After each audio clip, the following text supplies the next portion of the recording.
तो हम लोग आ गए एक नए वीडियो पे और आज हम लोग देखने वाले केमिस्ट्री का VVI टॉप क्वेश्चन, जो कि आज मैं आप लोग को 100 क्वेश्चन बताने वाला हूं और ये बहुत बहुत बहुत इंपॉर्टेंट क्वेश्चन है। और जितने भी क्वेश्चन मैं यहाँ पे लाया हूँ आज, ये कल के केमिस्ट्री के पेपर में इसी में से रहेंगे। एक बार आप पढ़ के जाइए, एग्जाम में जा रहे हैं और इसको पढ़ के नहीं जा रहे हैं तो आप बहुत ही ख़राब काम कर रहे हैं। आप एक बार वीडियो को पूरा देखिए और समझिए, फिर एग्ज़ाम देने जाइए। एक भी ऐसा क्वेश्चन नहीं आएगा जो आप लोगों से नहीं बनेगा, इसलिए आप लोगों को पूरा वीडियो वॉच करना ही चाहिए। एक बार वॉच कर लीजिए, पूरे क्वेश्चन आप सॉल्व करके आएंगे। तो आइए हम लोग एक क्वेश्चन को स्टार्ट करते हैं और देखना और समझना शुरू करते हैं क्या है क्वेश्चन। तो देखिए पहला क्वेश्चन क्या है, क्रिस्टलीय ठोस क्या है, परिभाषित करें। तो देखिए वैसा ठोस जिसमें अवयवी कण, अणु, परमाणु और क्या आयन व्यवस्था नियमित रूप से होता है, उसको हम लोग क्या बोलते हैं, क्रिस्टलीय ठोस। और क्रिस्टलीय ठोस का उदाहरण क्या होता है, क्रिस्टलीय ठोस का उदाहरण NaCl हो जाएगा, KCl हो जाएगा, हीरा हो जाएगा, क्वार्ट्ज हो जाएगा। ये सब किसके उदाहरण है, क्रिस्टलीय ठोस के। जैसे में देख लीजिए NaCl, KCl, हीरा, क्वार्ट्ज, ये सब कुछ किसके उदाहरण है, ये क्रिस्टलीय ठोस के उदाहरण है। ये इसका परिभाषा क्या है, वैसा ठोस जिसमें अवयवी कण, अणु, परमाणु और आयन व्यवस्था नियमित रूप से होता है, उसको क्या बोलते हैं, क्रिस्टलीय ठोस। याद हो जाएगा। यहीं पे दे देता है अक्रिस्टलीय ठोस, तो व्यवस्था नियमित रूप से नहीं होता उसको क्या बोलते हैं, अक्रिस्टलीय। और यहाँ पे नहीं सिर्फ लगा देते तो हो जाता अक्रिस्टलीय, और क्रिस्टलीय का ये परिभाषा तो याद रख लेंगे। अगले क्वेश्चन पे आ जाते हैं।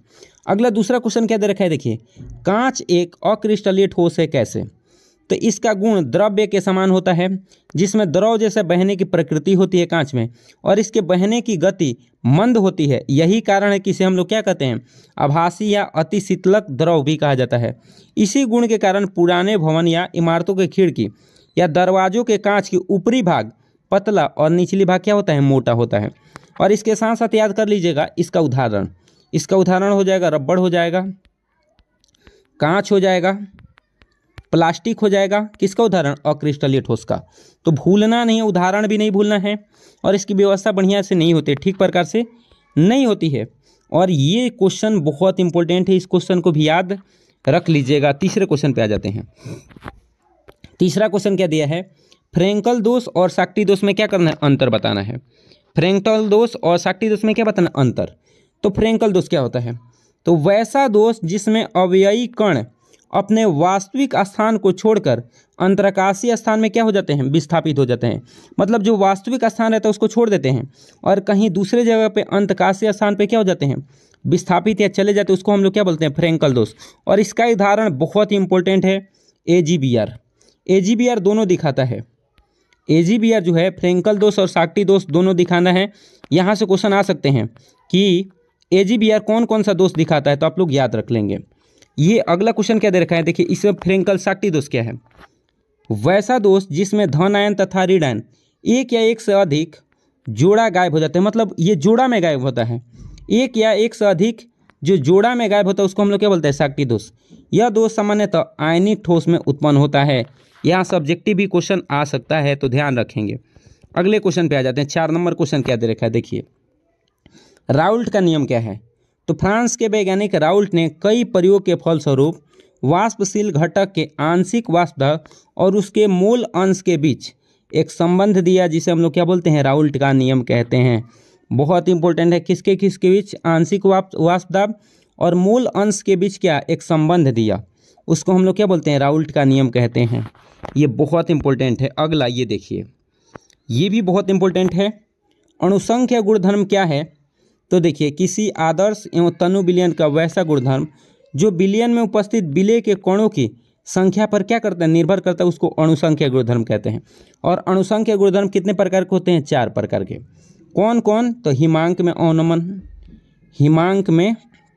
अवनमन, याद कर लीजिएगा, हिमांक में अवनमन, और क्या, क्वथनांक में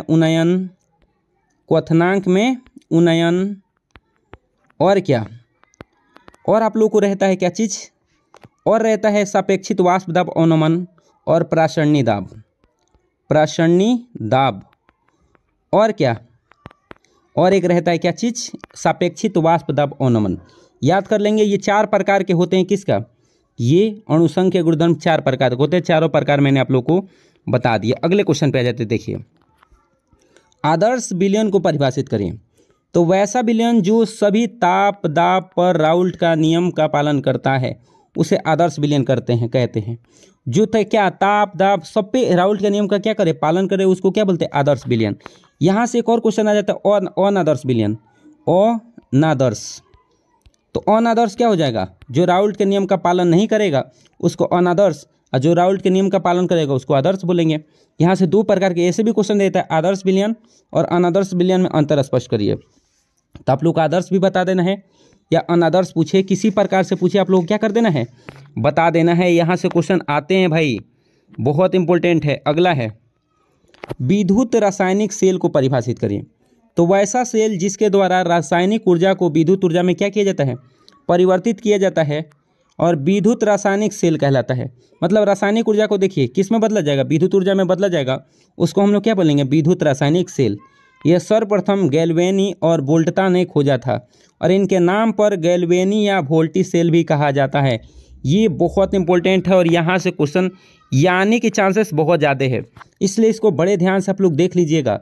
इसकी चांसेस बहुत ज़्यादा है कि एग्ज़ाम में यही क्वेश्चन आ जाए, तो इसलिए बड़े ध्यान से इसको पढ़ के जाइएगा आप लोग।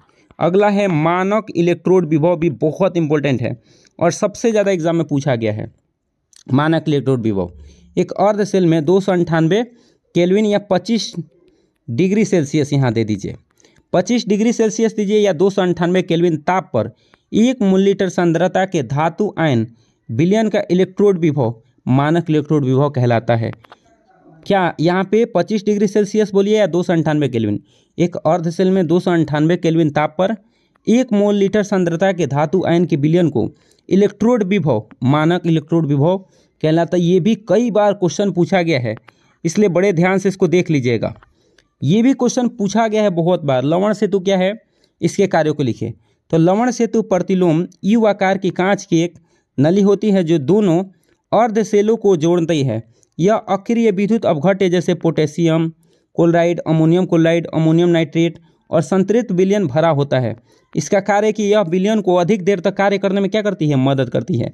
ये क्या, जैसे मैं आप लोगों को विद्युत रासायनिक सेल में आप लोग जब लिया जाता था, दो उसमें छड़ डाला जाता है, एक कॉपर का एक जिंक का, तो उन दोनों छड़ को आपस में जोड़ने का काम कौन करता है, गैल्वेनोमीटर से जोड़ते हैं, और उसमें जो सल्फेट डाला जाता है तो उसको जोड़ने का काम कौन करता है, लवण सेतु करता है। अगले क्वेश्चन पे आ जाते हैं। कार्य देखिए लवण सेतु का। पहला कार्य क्या है, ये लवण सेतु दोनों अर्ध सेलों को जोड़ने का काम करता है। यह आंतरिक सेलों में परिपथ के पूर्व क्या करता है, काटता है। यह दोनों अर्ध सेलों के विद्युत अवघट्य के विद्युत उदासीनता को कायम रखता है। ये कार्य नहीं भूलना है। ये फैराडे के नियम भी बहुत इंपॉर्टेंट है, और फैराडे के टोटल 2 नियम हैं। फैराडे कितने नियम हैं, 2 नियम हैं, याद रख लीजिएगा। किसी विद्युत अवघट्य में प्रवाहित विद्युत आवेश इलेक्ट्रोड पर मुक्त पदार्थों की मात्रा के बीच फैराडे ने संबंध दिया, जिसको फैराडे के नियम कहते हैं। और फैराडे के नियम 2 हैं। ये फैराडे का नियम सिर्फ पूछेगा तो इसको नोट डाउन कर देना है। अगला क्या है, देखिए विद्युत रासायनिक समतुल्यांक क्या है।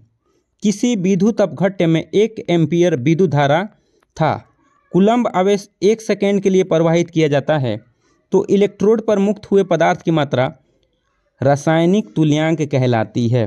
मतलब क्या, किसी विद्युत अपघट्य में 1 एम्पीयर विद्युत धारा 1 कूलम्ब आवेश के लिए प्रवाहित किया जाता है, तो इलेक्ट्रोड पर मुक्त हुए पदार्थ की मात्रा क्या कहलाती है, रासायनिक समतुल्यांक कहलाती है, भूलना नहीं है। अगला क्वेश्चन क्या है, सेल स्थिरांक क्या है। तो किसी सेल के 2 समांतर इलेक्ट्रॉनों के बीच दूरी और इलेक्ट्रोड के अनुप्रस्थ काट के क्षेत्रफल के अनुपात को ही हम लोग क्या कहते हैं, सेल स्थिरांक कहते हैं। ये बहुत इंपॉर्टेंट है, यहाँ से क्वेश्चन पूछा गया है।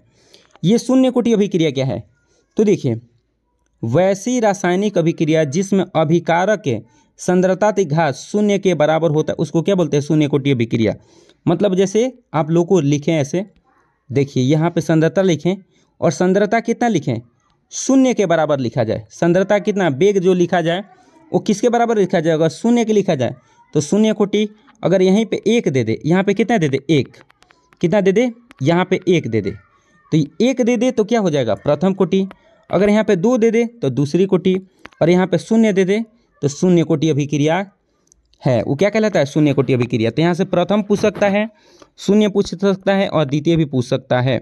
अगले क्वेश्चन आ जाते हैं 14 नंबर, परासरण को परिभाषित करिए। तो वैसी प्रक्रिया जिसमें अर्धपारगम्य झिल्ली से होकर विलायक के अणु शुद्ध विलायक से विलयन की ओर, तनु विलयन से सांद्र विलयन की ओर स्वतः प्रवाहित कर दिया जाता है, उसको हम लोग क्या बोलते हैं? प्रासरण। वैसी प्रक्रिया जिसमें अर्ध पारगम्य झिल्ली से होकर विलायक के अणु शुद्ध विलायक से विलयन की ओर क्या, तनु विलयन से सांद्र विलयन की ओर क्या हो जाए? प्रवाहित हो जाए स्वतः, उसको हम लोग क्या बोलते हैं? प्रासरण। ये भी क्वेश्चन कई बार पूछा गया है, एक बार याद कर लीजिएगा। अगला है अपारगम्य झिल्ली क्या है? तो वैसी झिल्ली जिससे सिर्फ विलायक के अणु प्रवाह करते हैं उसे अर्ध पारगम्य, मतलब सभी को इजाज़त नहीं है। प्रासरणी दाब क्या है? देख लीजिए प्रासरणी दाब क्या है। तो प्रासरण को रोकने के लिए लगाया गया बाहरी दाब प्रासरण दाब कहलाता है। इसको हम लोग पाई से क्या सूचित किया जाता है? याद रखेंगे। मतलब क्या, बाहर से जो रोकने के लिए, क्या प्रासरण को रोकने के लिए जो दबाव डाला जाता है उसको क्या बोलते हैं? प्रासरण दाब बोलते हैं। उल्टा प्रासरण क्या है? ये भी क्वेश्चन बहुत पूछा गया है। यदि विलयन पर उसके प्रासरण दाब से अधिक दाब प्रयुक्त करें तो अर्ध पारगम्य झिल्ली से विलयन से विलायक की ओर बहाव शुद्ध विलायक की ओर होने लगता है। मतलब जो प्रवाह रुका हुआ था और वो प्रवाह फिर से होने लगे तो उसको हम लोग क्या बोलते हैं? उल्टा या प्रतिलोम प्रसरण बोलते हैं। जो प्रवाह रुका हुआ था उससे ज़्यादा बल लगा दिया जाए जिसके कारण फिर से प्रवाह क्या हो जाए? शुरू हो जाए, उसको हम लोग क्या बोलते हैं? उल्टा प्रसरण बोलते हैं। भूलना नहीं है, यहाँ से क्वेश्चन बहुत ज़्यादा आते हैं। अगले 18 नंबर क्वेश्चन पे आ जाते हैं। 18 नंबर क्वेश्चन आपको क्या कह रहा है? देखिए कह रहा है कोलाराइड क्या है? तो वैसा पदार्थ जो वनस्पति झिल्ली, जंतु झिल्ली के द्वारा आसानी से विस्तृत नहीं होता है उसको हम लोग कोलाइड कहा जाता है। जैसे गंध हो गया, स्टार्च हो गया, कार्बोहाइड्रेट हो गया, प्रोटीन हो गया। तो ऐसा पदार्थ जो वनस्पति झिल्ली और जंतु झिल्ली द्वारा क्या होता है? आसानी से विस्तृत नहीं होता, उसको हम लोग क्या बोलेंगे? कोलाराइड बोलेंगे। उदाहरण भी बहुत इंपॉर्टेंट है, उदाहरण भी याद रखेंगे। क्रांतिक ताप, क्रांतिक ताप को परिभाषित कर तो वह न्यूनतम ताप जिसके ऊपर किसी गैस को द्रवित नहीं किया जा सकता, उसको चाहे दाब कितना ही अधिक क्यों न हो, उसे क्या कहते हैं? क्रांति का ताप कहते हैं। अगला है भौतिक अधिशोषण क्या है? तो देखिए भौतिक अधिशोषण क्या है? जब अधिशोष्य की सतह पर अधिशोषण भौतिक ताप जैसे बंधे होते हैं उसे भौतिक अधिशोषण कहते हैं। अगले क्वेश्चन पे आ जाते हैं। अगले क्वेश्चन पे क्या है? अधिशोषण क्या है? तो किसी ठोस या द्रव के सतह के ऊपर द्रव या गैस के अणुओं द्वारा सांद्रण बढ़ने की प्रक्रिया अधिशोषण की प्रक्रिया सदैव उष्मा छोपी होती है। यही प्रक्रिया क्या कहलाता है? अधिशोषण। अगला क्या है? ताप गुणांक क्या है? ताप गुणांक तो किसी अभिक्रिया के 10 डिग्री सेल्सियस ताप के अंतर पर मापे गए वेग स्थिरांक के अनुपात को ताप गुणांक कहते हैं। एक बात और, यहाँ से एक और क्वेश्चन मेरे को याद आया है, वांट ऑफ गुणांक। वांट ऑफ गुणांक ये भी क्वेश्चन बहुत ज़्यादा पूछा गया है। तो वांट ऑफ गुणांक क्या है? सुन लीजिएगा। वांट ऑफ गुणांक क्या है? सामान्य आणविक द्रव्यमान, सामान्य आणविक द्रव्यमान तथा असामान्य आणविक द्रव्यमान। कैसे?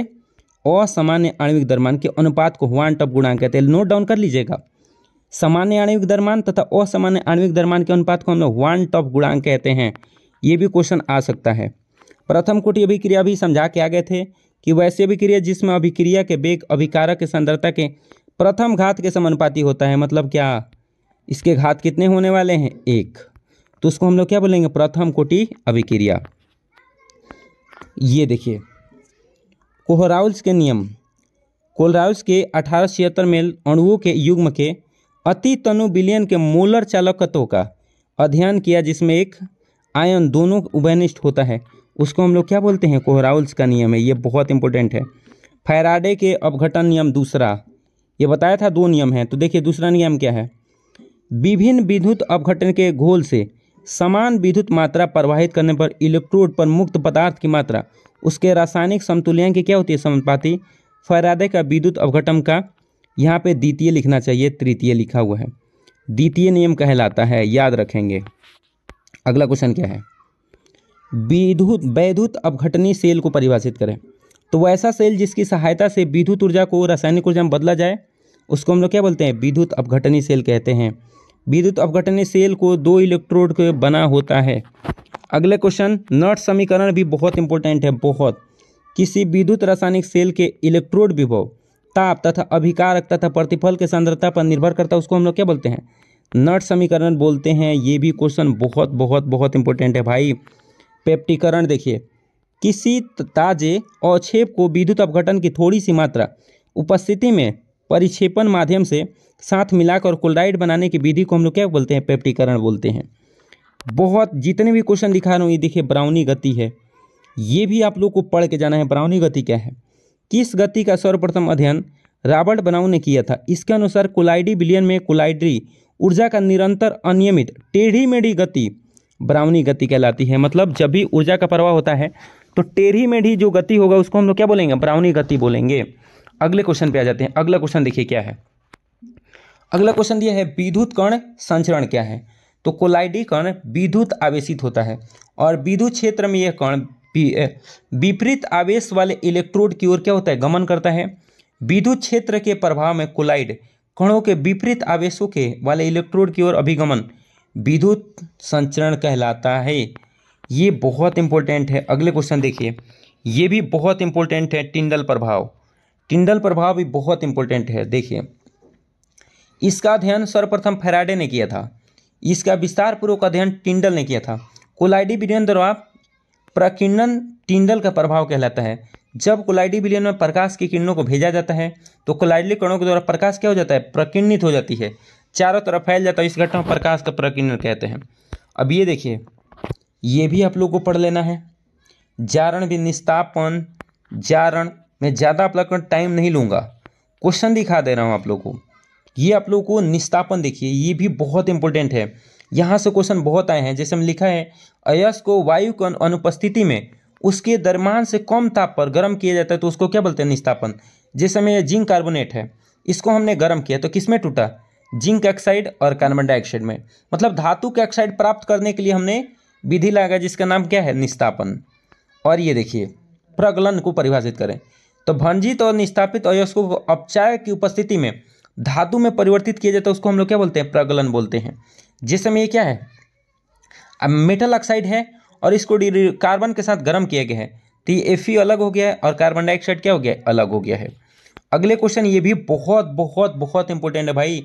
एल्युमिनियम के निष्कर्षण में एल्यूमिना के साथ क्रायोलाइट को क्यों मिलाया जाता है? तो एल्यूमिना के द्रव्यमान उच्च तथा इनकी विद्युत चालकता भी क्या होती है? निम्न होती है। क्रायोलाइट को मिला देने से एल्यूमिना का द्रव्यमान कम तथा निम्न विद्युत चालकता अधिक हो जाती है। अब देखिए, मिलाने से क्या होगा?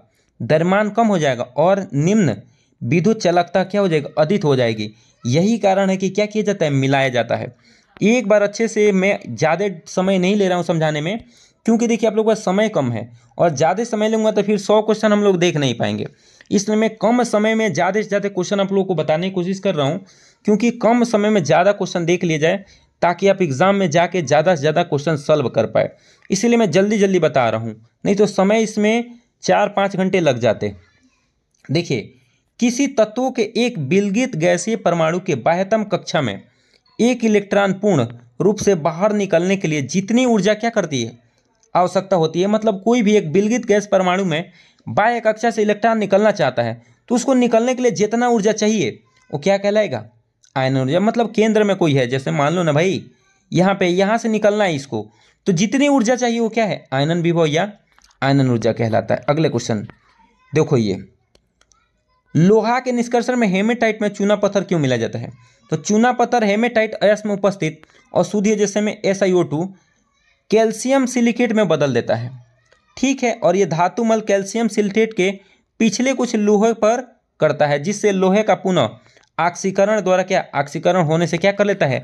बचा लेता है। जिसके कारण देखो ये हेमेटाइट को क्या? लोहा के निष्कर्षण में चूना पत्थर मिलाया जाता है।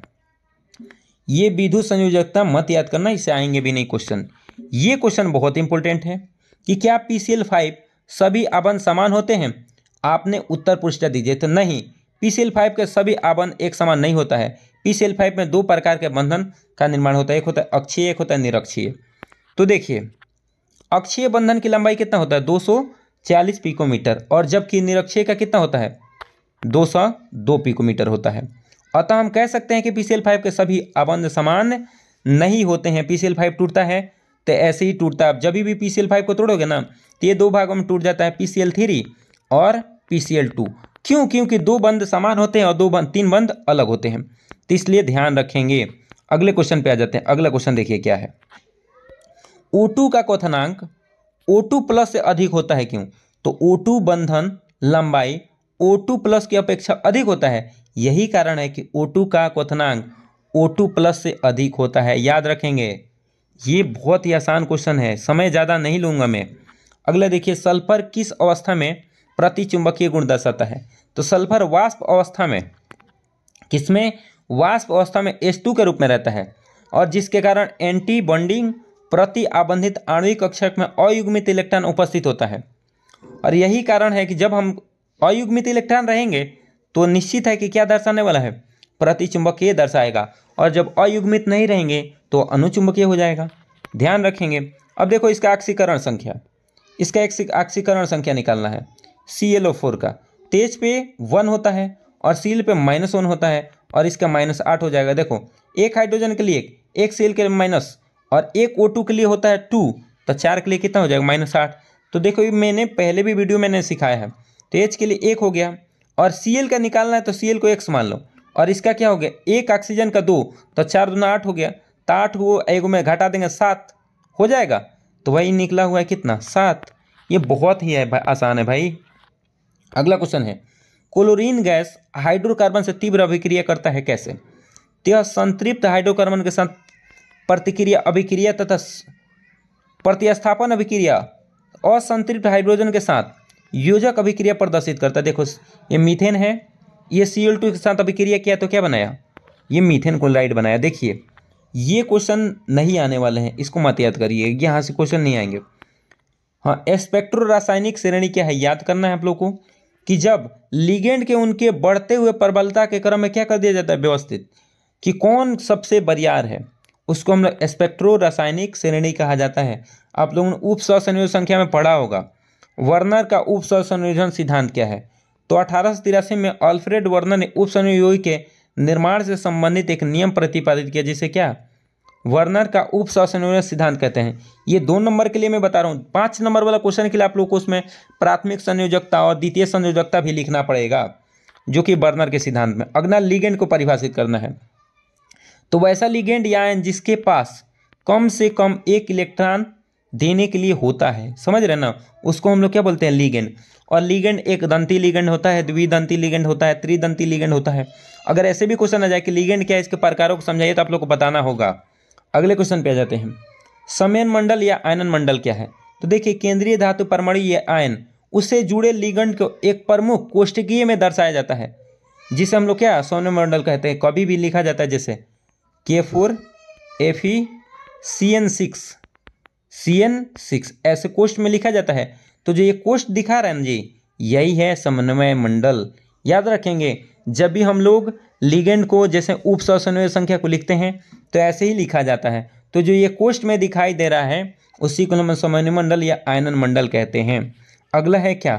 कॉम्प्लेक्स कंपाउंड, जटिल अणु क्या है? तो वैसा कार्बनिक आणविक यौगिक जो ठोस या जलीय विलयन में अस्थायी होता है, अर्थात पहचान को बनाए रखता है, उसको हम लोग क्या बोलते हैं? जटिल यौगिक। कुछ यौगिक जल में अपने घुलकर अवयवी यौगिक के आयनों में पूर्ण रूप से परिवर्तित हो जाते हैं। अगला है द्विक लवण, ये भी बहुत इंपॉर्टेंट है। 2 या 2 से अधिक सरल यौगिक के संयोग से बना वैसा यौगिक जो क्रिस्टल के रूप में क्या होता है? अलग अलग प्रतिरूप दिखाता है, उसको हम लोग क्या बोलेंगे? द्विक लवण बोलेंगे। क्या बोलेंगे? द्विक लवण। ये भी बहुत इंपॉर्टेंट है, बहुत इंपॉर्टेंट है, बहुत इंपॉर्टेंट है। अगला ये देखिए, ये क्या है? क्या होता है जब PCl5 को गर्म किया जाता है? तो देखिए, PCl5 2 प्रकार के बंधन अक्षय निरस्तीय होता है, जिससे 2 बार में टूट जाएगा। PCl 2 भागों में क्या हो जाता है? टूट जाता है। याद रखेंगे। अगला, क्लोरीन गैस के उपयोग बताइए। तो क्लोरीन गैस का उपयोग क्या है देख लीजिए, ये आप लोग को उपयोग दे रखा है। जिस समय इसका उपयोग क्लोरीन गैस से क्लोरीन जल का प्रयोग ऑक्सीकरक के रूप में किया जाता है, विरंजक चूर्ण के निर्माण किया जाता है, सूती वस्त्र, रंगीन कागजों के रंग उड़ाने में किया जाता है, रोगाणु नाशक में होता है। पढ़ लीजिएगा एक बार। आर्हेनियस समीकरण, ये भी बहुत इंपॉर्टेंट है। आर्हेनियस समीकरण एक समीकरण है जो अभिक्रिया के वेग के तापमान पर क्या निर्भरता व्याख्या करता है। यहाँ से क्वेश्चन ये नहीं आएंगे भाई, मत पढ़ना, हमें नहीं लगता कि ये आने वाला है। ये भी क्वेश्चन यहाँ नहीं आएंगे, इसलिए आप लोग मत पढ़ना। अगले क्वेश्चन पे ये देखिए, फ्लोरीन एक अधातु है जबकि आयोडीन कुछ धातु की तरह है। क्यों? क्योंकि उच्च आयनन विभव तथा अधिक विद्युत ऋणता के कारण हैलोजन अधातु जैसा व्यवहार करते हैं, परंतु अधातुए गुण को ऊपर से नीचे जाने पर क्या होने लगता है? घटने लगता है। इसीलिए आयोडीन में कुछ धातु के गुण क्या होते हैं? पाए जाते हैं। और फ्लोरीन में किस चीज़? अधातु के। याद रखेंगे। सक्रियण ऊर्जा याद रख लेना है, ये याद रख लेना है क्योंकि यहाँ से क्वेश्चन आता है। ये चौथे लेसन के है कि मध्यवर्ती संकुल के विरेचन और निर्माण के लिए आवश्यक ऊर्जा को संकीर्ण ऊर्जा कहते हैं।